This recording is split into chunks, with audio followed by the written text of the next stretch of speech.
matin sur France 3 Bretagne, bienvenue à toutes et à tous dans votre émission Ensemble c'est mieux. Ce matin, on s'interroge sur ce qui reste un tabou dans notre société, l'inceste. Un enfant sur 10 en France serait concerné par ce fléau.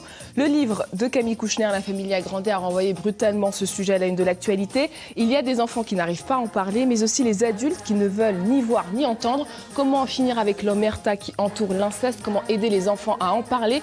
En France, une personne sur 3 connaît au moins une victime d'inceste, un fléau encore tabou dans notre société. Voyez ces précisions en chiffres et en images. Tu te rends compte? Un Français sur 10 victime d'inceste. Oui, il faut que ça change. Un Français sur 10 affirme avoir été victime d'inceste dans son enfance, soit 6,7 millions de personnes, dont 78% de femmes. Devenus adultes, seuls 10% des victimes osent porter plainte contre le parent qui les a abusés. L'inceste est aujourd'hui encore un tabou. C'est bien souvent la loi du silence qui prime.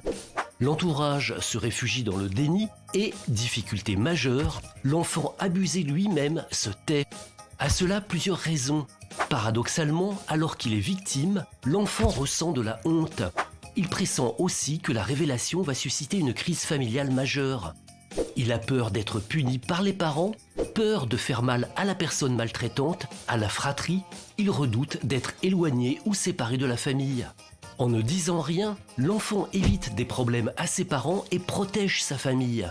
Et sous l'emprise ou la menace de l'agresseur, l'enfant finit par intérioriser la faute et la culpabilité. Pour initier une discussion, il existe notamment 2 livres pour enfants qui osent briser le tabou. Et si on se parlait, ou encore Petit Doux n'a pas peur. Inceste, brisons la loi du silence. Et pour en parler avec nous ce matin, Andrea Bescon en visio, vous êtes victime d'inceste, réalisatrice du film Les Chatouilles et autrice. Vous avez publié notamment ce livre qu'on a vu à l'instant, Et si on se parlait? Marie-Pierre Colombel, bonjour, vous êtes présidente de l'association Enfance et Partage qui lutte contre les violences faites aux enfants. Et maître Marie Blandin, vous êtes avocate spécialiste en droit de la famille, vous êtes membre du groupe de défense des victimes, groupe de défense des mineurs. D'abord, je voulais vous demander, Andrea Bescon, qu'avez-vous ressenti à la sortie du livre de Camille Kouchner ? Oh, écoutez, alors je tiens juste à préciser que moi j'ai été victime de pédocriminalité, c'est-à-dire dans un cadre extra-familial. Qui, en fait, c'est à peu près un enfant sur 5 qui est victime donc, de pédocriminalité en règle générale et d'inceste. Mais bon, voilà, je voulais juste être claire à ce niveau-là. Ce que j'ai ressenti, d'abord un peu de peur, puisque j'ai... Pardon, mon chat s'incruste. Un peu de peur, puisque j'ai cru, encore une fois, que ça serait un témoignage parmi tant d'autres, accueilli évidemment par la presse, comme l'a été le consentement de Vanessa Springora. Mais ce qui est... Le changement avec l'œuvre de Camille Kouchner, c'est qu'elle a tellement bien décrit le contexte incestuel, elle a tellement décrit ce contexte familial. D'ailleurs, les violences sexuelles arrivent assez tardivement dans son ouvrage. Donc, elle a décortiqué le système. Et c'est le changement, c'est que justement, au lieu de libérer la parole, vu que quelque part la parole est libérée depuis un moment, grâce à Camille, on libère les oreilles un peu plus de la société. Marie-Pierre Colombel, une affaire comme celle-là peut briser le mur du silence? Effectivement, on a besoin de ce coup de pouce de ces célébrités qui mettent en avant cette horreur de notre société. Hein, et en même temps, il ne faut plus attendre que des gens connus publient des livres pour qu'on s'empare à nouveau de la question, parce qu'à chaque fois, ça disparaît dans les limbes de l'actualité aussi. Comment on fait? Ben justement, mais les associations comme la nôtre, il y a longtemps qu'on accompagne les victimes d'inceste, de violences sexuelles, de violences physiques. Ça fait longtemps que nous sommes sur le terrain. Hein, on viendra tout à l'heure sur votre accompagnement. Maître Marie Blandin, finalement, le droit reconnaît l'inceste depuis peu. Hein. Oui, tout à fait. Il y avait une première tentative en 2010 qui n'a pas duré bien longtemps puisque le Conseil constitutionnel avait censuré le législateur par manque de précision. Et puis en 2016, on a réintroduit cette notion d'inceste dans le Code pénal. Alors c'est une notion particulière parce que c'est ce qu'on appelle une surqualification pénale. Finalement, la notion d'inceste, quand elle a été introduite dans le Code pénal, elle avait une valeur symbolique, statistique, préventive, mais elle ne va pas entraîner en elle-même des peines complémentaires ou une aggravation l'expiration des peines, le crime d'inceste, de viol incestueux existait déjà, mais le mot n'était pas dans le code pénal. Donc il a été inséré dans le code pénal avec une visée essentiellement symbolique, puisque le viol sur mineur par ascendant, lui, était déjà réprimé naturellement dans le code pénal depuis longtemps. Et tel que défini dans la loi, il ne faut pas forcément de lien biologique entre l'agresseur et la victime. Non, effectivement, la notion d'inceste, c'est une relation sexuelle, un acte sexuel entre une personne mineure et un frère, une sœur, un ascendant, un oncle, une tante, un neveu ou une nièce, ou, comme vous le disiez, le compagnon au sens large, pacsé, marié, dès lors que cette personne a une autorité de fait ou de droit sur le mineur. Andrea Bescon, quand est-ce que vous avez commencé à parler, vous, dans votre cas ? Oh, moi, c'était un petit peu à l'envers, mais oui, j'ai commencé à parler. Finalement, je suis sortie d'une amnésie traumatique. Vous savez, des fois, quand l'enfant est victime de violence, il peut s'enfermer dans une amnésie traumatique, ce qui fait que les violences reviennent très clairement dans ses souvenirs à un moment donné dans sa vie, mais ça peut être très aléatoire. Moi, c'est revenu assez vite. À 17 ans, j'étais consciente de ce qui s'était passé et j'ai attaqué en justice à 22 ans. Mais vraiment, là où j'ai commencé à verbaliser, c'est plus tard artistiquement, finalement. Et c'est ça qui m'a quand même aidée à m'en sortir. Même si en termes de justice, j'avais eu la chance d'être entendue, ce qui est quasiment un miracle. Malheureusement, on sait que 73% des plaintes sont classées sans suite. Quelle est la proportion des cas où le délai de prescription est dépassé, maître ?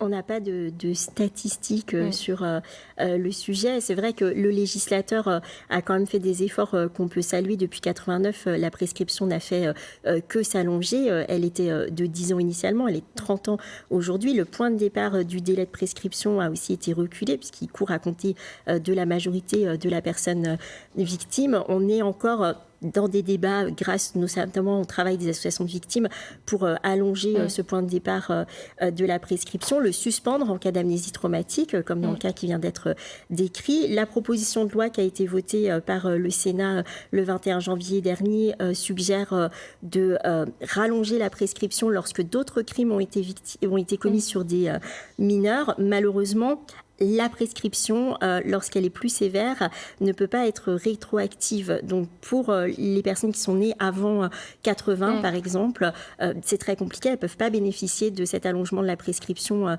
de 30 ans. Et c'est pour ça que les associations de victimes se battent pour qu'on travaille sur d'autres biais, comme la suspension de la prescription en cas d'amnésie traumatique, par exemple. Justement, la question de la pose, comme le disait Maître, le débat sur les délais de prescription et le consentement. Quelle est votre position là-dessus, Andrea Bescon ?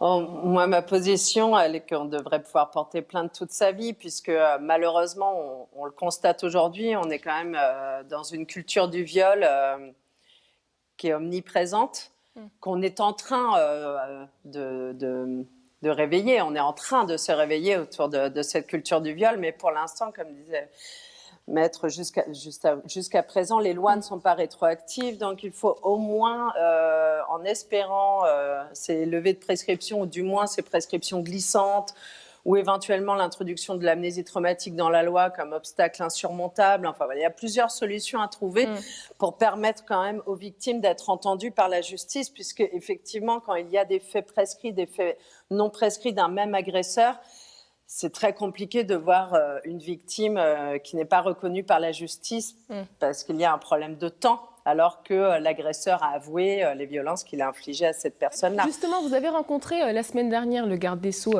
Éric Dupond-Moretti. Quels sont les débats ? Qu'est-ce qui se joue là aujourd'hui ? Eh bien, on vient de vous le préciser. Voilà, c'est le seuil d'âge, en fait, puisque...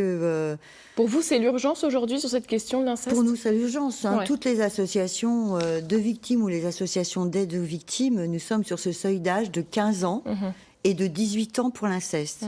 Ça nous paraît évident que pour l'inceste, on ne peut pas s'arrêter à 15 ans.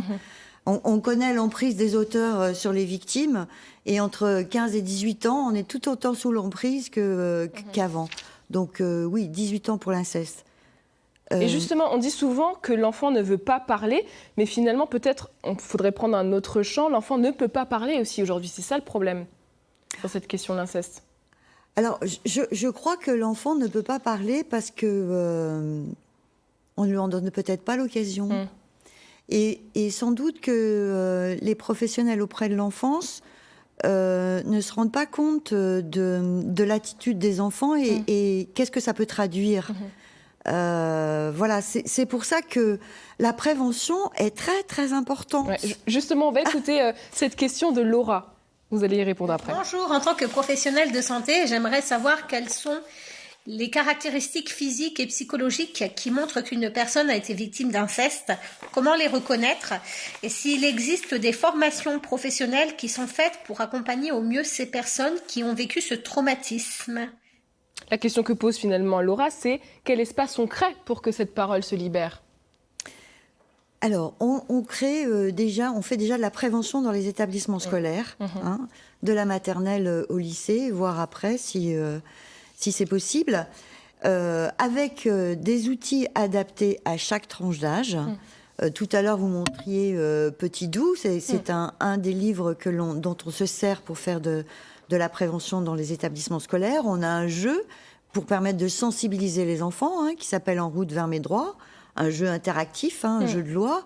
Et ensuite, on a des vidéos pour les collégiens qu'ils ont eux-mêmes joué. On a fait jouer des collégiens sur des situations tout aussi ciblées. Et mettre dans le groupe des défenses de victimes et groupe de défense des mineurs, ce sont des questions que vous abordez. Comment créer ces espaces ? Oui, tout à fait. Et puis aider les enfants à pouvoir témoigner parce que le dépôt de plainte en France, en tout cas aujourd'hui, nécessite malheureusement que l'enfant raconte ou l'enfant devenu adulte raconte plusieurs fois ce qu'il a vécu, ce qui est une particularité française puisque dans d'autres pays, on va se contenter d'une unique vidéo de son témoignage et on ne lui demandera pas de répéter encore et encore, alors qu'on sait par les études des psychologues et des psychiatres en la matière qu'il y a une réactivation de la souffrance à chaque fois que l'enfant raconte. Donc on travaille aussi là-dessus dans le cadre du groupe de défense des mineurs.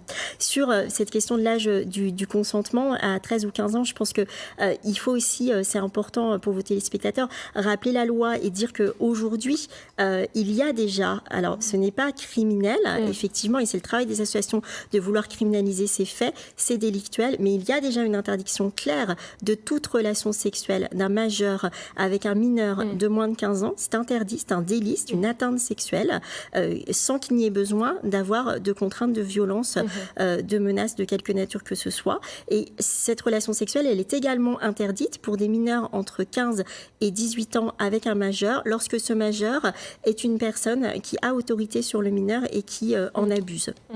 Il nous reste quelques minutes, Andrea Bescon. Comment vous vous êtes reconstruite ? Parce que c'est un traumatisme dont on ne se remet jamais. Non, on peut le dépasser, on peut peut-être le transcender. Enfin, on a tous nos façons de s'en sortir et heureusement qu'on peut s'en sortir. Moi, ça a été beaucoup par le biais du collectif, par tous ces témoignages partagés, cette écoute partagée et ces connaissances qui m'ont été données justement par toutes les associations de terrain. J'ai eu la chance de pouvoir beaucoup jouer mon spectacle à travers la France et la francophonie et rencontrer beaucoup de personnes qui œuvrent contre la pédocriminalité, l'inceste. Donc ça m'a beaucoup aidé à me reconstruire et j'espère, j'espère qu'au niveau législatif, je suis d'accord avec vous, Maître, il y a des lois. Ce qui est terrible, c'est qu'elles ne sont pas entendues, elles ne sont pas respectées et 73% de classement sans suite. Quand ça concerne des viols sur mineurs, c'est assez insupportable, en fait, c'est intolérable. Donc aujourd'hui, peut-être qu'il faut énormément communiquer autour de ces interdictions, peut-être en faire des spots à la télévision, sur les chaînes publiques. Sous 15 ans, si on est majeur, on ne touche pas, et on ne touche pas à ces enfants. L'inceste est l'interdit des interdits. Enfin, extrêmement communiquer là-dessus, puisque pour l'instant, on sent bien que c'est encore flou, et pour la sécurité routière, on a su le faire.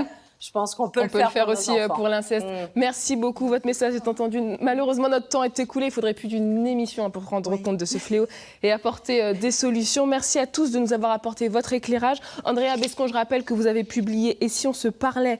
un livre pour aider les enfants à parler de tout sans tabou. Marie-Pierre Colombel, votre association Enfance et Partage est joignable à cette adresse qui s'affiche à l'écran. Merci à tous.